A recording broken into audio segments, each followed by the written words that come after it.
Proper control और muscle function requires excitation of the muscle. कहते हैं कि पूरा जो मसल फंक्शन का कंट्रोल है उसके लिए मसल का एक्साइट होना ज़रूरी है। और मसल्स को हमारे एक्साइट कौन करता है? स्पाइनल कॉर्ड में से नर्व्स आती हैं। स्पाइनल कॉर्ड की anterior motor neurons and sensory feedback आता है हर एक मसल से स्पाइनल कॉर्ड की तरफ। ठीक है, तो पहले सेंसरी जो है आएगा और फिर मोटर जाएगा इंटीरियर मोटर न्यूरॉन से स्पाइनल कॉर्ड से। ठीक है, this shows functional status of muscle at each instant. कहते हैं कि इसी तरह पता चलेगा मसल के स्टेटस के बारे में। स्टेटस में क्या आ जाता है? लेंथ कितनी है, tension, rate of change of length and tension. Types of sensory receptors. Information कैसे मिलेगी लेंथ और टेंशन की? तो मसल के अंदर दो तरह के सेंसरी रिसेप्टर्स होंगे, एक मसल स्पिंडल और दूसरा गोल्जी टेंडन वाला। जो मसल स्पिंडल है वो मसल बेली के अंदर होता है और ये हमें लेंथ और rate of change of length ही बताएगा। और जो टेंडन है वो टेंडन में होता है तो वो हमें टेंशन और rate of change of tension के बारे में भी बताएगा। ये अब हमारे पास मसल स्पिंडल है। ये मसल स्पिंडल जो है अंदर जो है ये इंटरफ्यूजल फाइबर्स है और बाहर एक्स्ट्राफ्यूजल फाइबर्स हैं।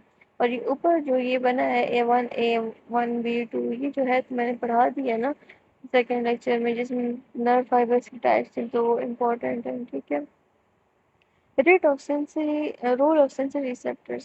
सेंसरी रिसेप्टर्स का होना इसलिए ज़रूरी है, इंट्रिंसिक मसल कंट्रोल के लिए ये सिग्नल आते हैं। ठीक है, और ये सब कॉन्शियस लेवल पे ऑपरेट करते हैं। मतलब सब कॉन्शियस लेवल कौन सा होता है? सेंट्रल नर्वस सिस्टम का, जो कि हमारे पास कॉर्टेक्स से नीचे के सारे लेवल हैं। ठीक है, और ये ट्रांसमिट करता है इंफॉर्मेशन स्पाइनल कॉर्ड की तरफ और फिर स्पाइनल कॉर्ड से जाएगा सेरेबेलम में और फिर सेरेब्रल कॉर्टेक्स में और फिर सेरेब्रल कॉर्टेक्स से वापस इंफॉर्मेशन आएगी मसल कॉन्ट्रैक्शन कराने के लिए। ठीक है, receptor function and structure of muscle spindle. हमारे पास जो मसल स्पिंडल है उसकी लेंथ 3 to 10 मिलीमीटर होती है। ठीक है, और ये किससे बना होता है? 3 to 12 इंट्राफ्यूजल फाइबर से मिलके एक स्पिंडल बनता है। और ये साइड पे पॉइंटेड इसके एंड्स होते हैं और पॉइंटेड जो एंड्स हैं वो it is attached to glycocalyx. Glycocalyx outer covering होती है ना, जो कि एक्स्ट्राफ्यूजल फाइबर्स की वजह से बनी हुई होती है। तो जो पॉइंटेड एंड्स हैं वो एक्स्ट्राफ्यूजल फाइबर्स की ग्लाइकोकैलेक्स या कवरिंग के साथ अटैच हुए हुए होंगे। इंट्राफ्यूजल मसल फाइबर्स होते क्या हैं? ये tiny skeletal muscle fibers central region has few or no actin myosin filaments। Intrafusal muscle fibres के सेंटर में जो है एक्टिन फिलामेंट बहुत कम या नहीं होते। सेंट्रल पोर्शन जो है वो कॉन्ट्रैक्ट नहीं करता इंटरफ्यूजल मसल फाइबर्स का।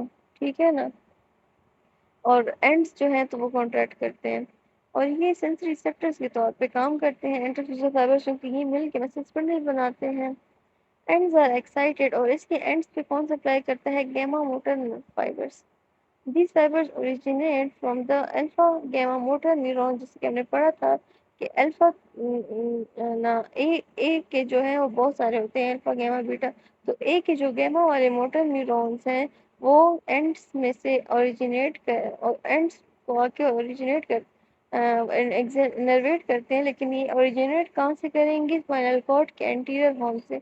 हमें पता है स्पाइनल कॉर्ड के दो हॉर्न होते हैं, पोस्टीरियर वाले सेंसरी होते हैं, लेकिन हम यहाँ पे कौन सी बात करें? मोटर की, तो एंटीरियर हॉर्न कहेंगे हम इसको। ठीक है, और ये मोटर है तो इसे गैमा इफरेंट फाइबर्स बोलेंगे। तो जो फाइबर्स आ रही हैं एंटीरियर हॉर्न से उसको हम गैमा कहेंगे, गैम क्योंकि आके वो एंड्स पे सप्लाई कर रहे हैं और इफरेंट है। ठीक है, अब लार्ज अल्फा इफरेंट जो होते हैं वो हमने पढ़ा है कि वो एक्स्ट्रा फ्यूजर को सप्लाई करेंगे। ठीक है, sensory innervation of the muscle spindle। Receptor portion इसका सेंट्रल पोर्शन। अब जो मसल स्पिंडल बना है इंटरफ्यूजल फाइबर से उसका जो सेंट्रल पोर्शन है उसी को हम रिसेप्टर पोर्शन कहते हैं, क्योंकि वो कॉन्ट्रैक्ट नहीं करता बल्कि वो एज ए रिसेप्टर काम करता है, सेंसरी सिग्नल्स लेता है। इसके अंदर कोई कॉन्ट्रैक्टाइल एलिमेंट्स नहीं होते।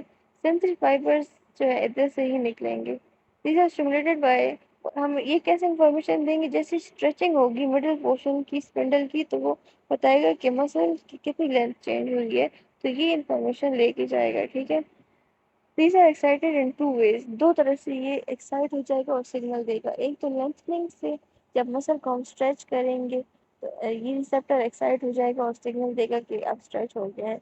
या तो हम कॉन्ट्रैक्ट करेंगे एंड पोर्शंस को मसल स्ट्रेचेस में तभी ये एक्साइट हो जाएगा, ठीक है। अच्छा, types of sensory endings in the muscle receptors. एक प्राइमरी एंडिंग्स होती हैं और एक सेकेंडरी एंडिंग्स होती हैं। Primary endings large sensory nerve fibres जो होते हैं ना, encircle the central portion of each interfacial fiber। जितने भी बड़े बड़े नर्व फाइबर्स जो यहाँ से निकल के इंफॉर्मेशन लेके जाएंगे वो ज़्यादातर सेंट्रल पोर्शन में होते हैं इंटरफ्यूजर के, और ये प्राइमरी एंडिंग्स बनाते हैं जिसको हम एनुलर स्पाइरल एंडिंग्स कहते हैं। ये गोल गोल एंड्स होते हैं इसके, इस वजह से इसको एनुलर फाइबर एंडिंग्स कहते हैं।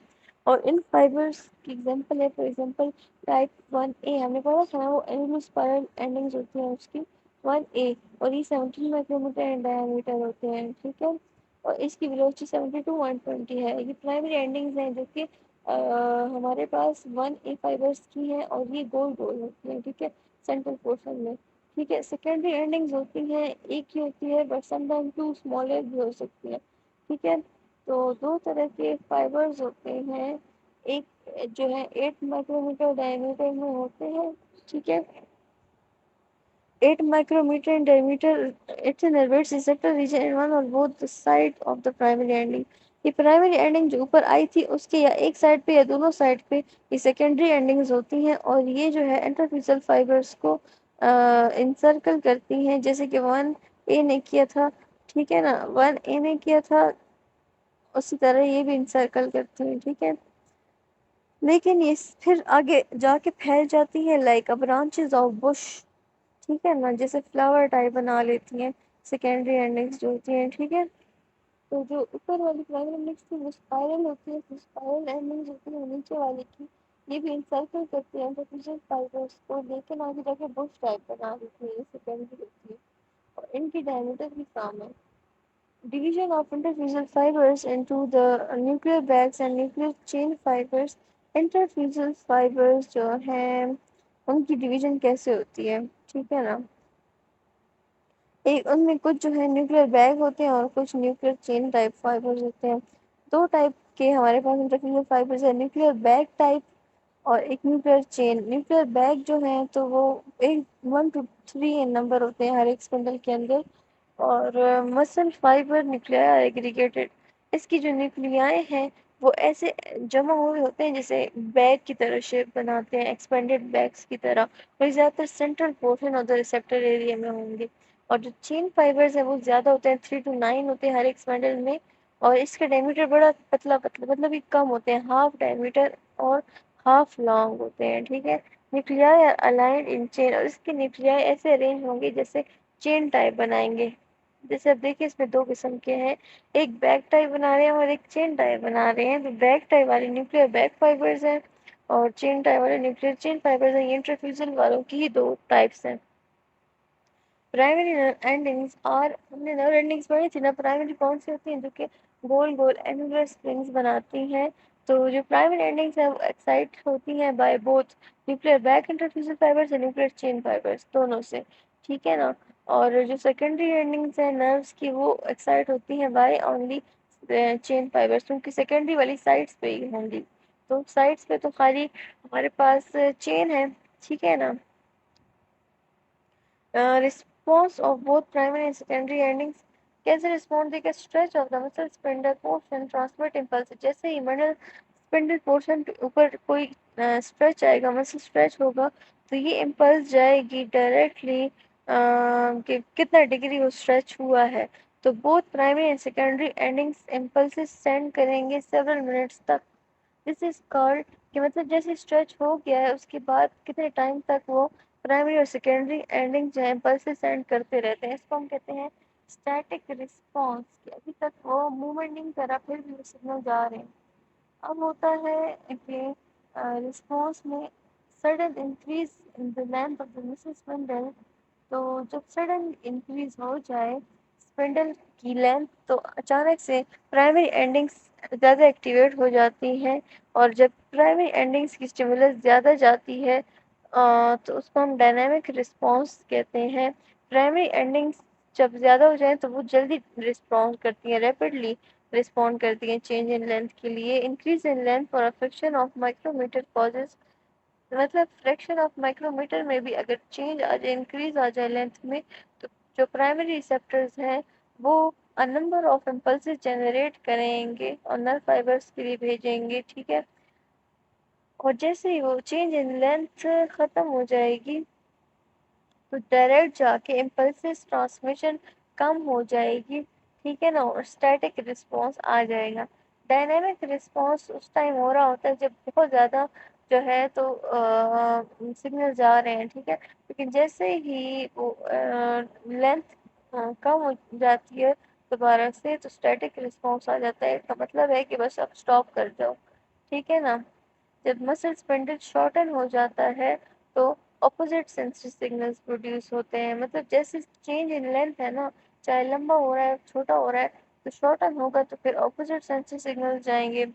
तो प्राइमरी एंडिंग जो है ना, तो वो स्ट्रॉन्ग सिग्नल्स भेजती है स्पाइनल कॉर्ड को एकदम से अगर कोई चेंज आ जाए। हमारे जो गैमा मोटर न्यूरॉन्स हैं वो भी कंट्रोल करते हैं डायनेमिक और सेंसरी रिस्पॉन्स को। जो गैमा स्टैटिक हैं, ठीक है ना, वो एक्साइट करते हैं न्यूक्लियर चेन इंटरफ्यूजन फाइबर्स को। और इंटरफ्यूजन फाइबर जब चेन वाले हो जाते हैं तो फिर स्टैटिक रिस्पॉन्स आ जाता है, ठीक है ना, और डायनेमिक रिस्पॉन्स कम हो जाता है। लेकिन जो अगर न्यूक्लियर बैक फाइबर्स एक्टिवेट हो जाएं तो अब क्या होगा, डायनामिक रिस्पॉन्स ज़्यादा इनहेंस होगा as compare to static response, ठीक है ना। Continuous discharge of muscle spindle under normal conditions, कहते हैं कि some degree of gamma nerve excitation muscle spindle emerge sensory. कहते हैं कुछ जो गैमा नर्व्स होती हैं ना, वो एक्साइट हो जाती हैं और ज़्यादा टाइम तक एक्साइट ही रहती हैं और इम्पल्सेस जनरेट करती रहती हैं। तो जो मतलब डिस्चार्ज का मतलब कि उसके बाद मतलब उस टाइम के बाद भी, एक्साइटेशन के बाद भी वो सिग्नल्स भेज रही है कंटिन्यूअसली, इसको कहते हैं डिस्चार्ज, ठीक है ना। Stretching of muscle increases the rate of fire. जैसे ज़्यादा स्ट्रेचिंग मसल होगी उतनी ही ज़्यादा रेट ऑफ फायर होगा, ठीक है ना। और इंक्रीज रेट ऑफ फायरिंग से पॉजिटिव इम्पल्सेस जनरेट होंगी, ठीक है। और जब शॉर्टनिंग होगी मसल से तो रेट ऑफ फायरिंग कम हो जाएगी, तो नेगेटिव सिग्नल जनरेट होंगे कि मसल जो है डी स्ट्रेच्ड हो गया है।